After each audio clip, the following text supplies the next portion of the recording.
Hello everybody, Nick here at Scoggin-Dickey. We're back this Friday with another tech video for you. This is going to be a bit of a quick tech tip, but it's a pretty important one. As you can see, I'm wearing a long sleeve today because we came in early this morning and it is cold. It is a cold March here in Lubbock, Texas.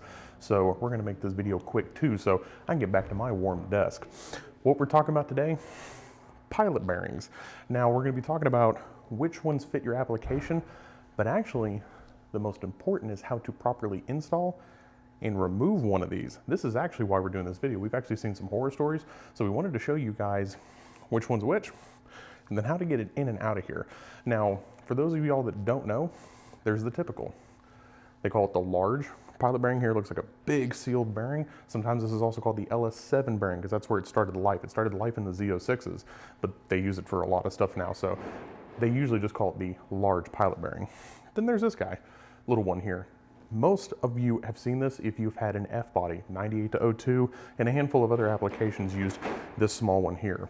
Now, you pick one of these based on your application. It's not because you want a sealed one or an unsealed one. That's not exactly how it works.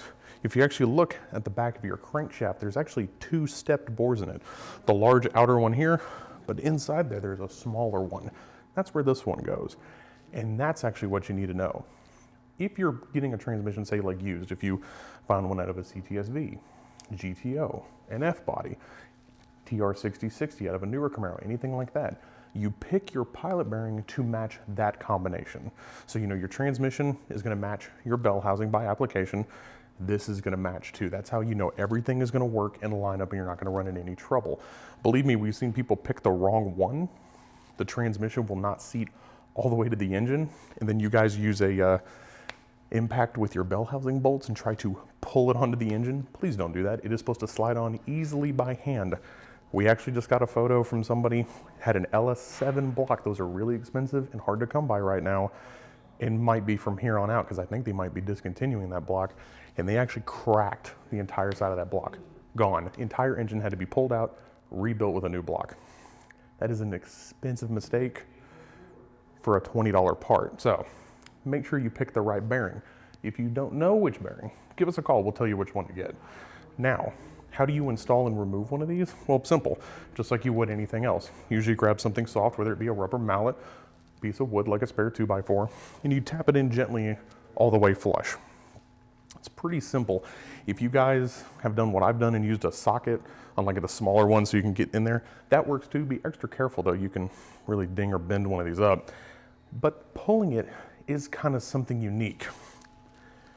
This is what you're supposed to use. This is actually a really big one for another application, but it looks exactly like this and it's small to fit inside of this pilot bearing.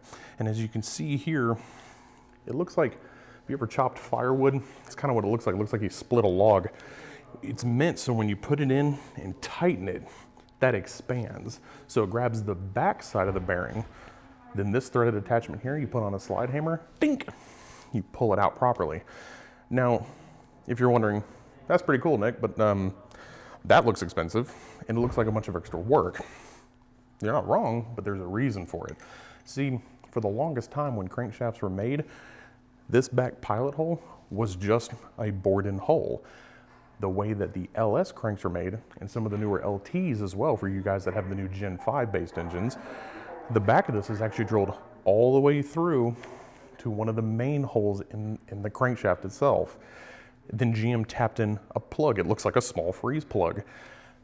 So some of you were thinking, hey, I just put a bunch of grease in there, put in, you know, a socket, put in something, put in a extension is what a lot of people I used to use, and tap, and the grease will hydraulically lock and push it out.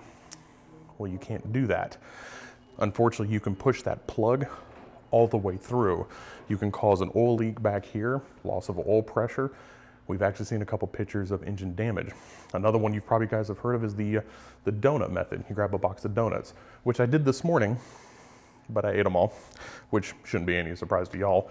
But some people would do that too. They'd take a bunch of donuts and they'd cram them in there and tap it in, cram more in there, tap it in, and it'd do the same thing. It'd push out the other way. We actually saw a video of a guy that was taking apart his engine, failed catastrophically. Huge loss of oil pressure, chewed up all sorts of high dollar stuff. What he found in his oil pan was that plug, and he also found a bunch of donut material soaked in oil. So Some of these old school shade tree methods, if you guys grew up around small block, you know, Chryslers, Fords, Chevys, big blocks, anything like that, some of it does work on newer engines. Some of it doesn't, and a lot of y'all don't know this. Now, I have seen people get away with it, but why risk it? Why bother? Do we sell a tool like this? Unfortunately, not right now. We might in the future. What I can tell you is almost any auto parts store will rent you one of these. They're not that bad.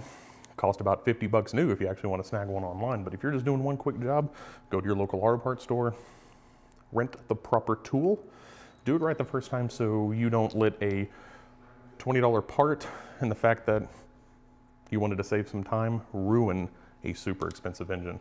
Now, we appreciate you guys stopping by for another one of our weekly tech videos. We do these every Friday, so please give us a like, subscribe, share on both Facebook, YouTube, Instagram, all that sort of stuff, so we can help out fellow hot rodders like you and me. And I will see you guys next week for another tech video.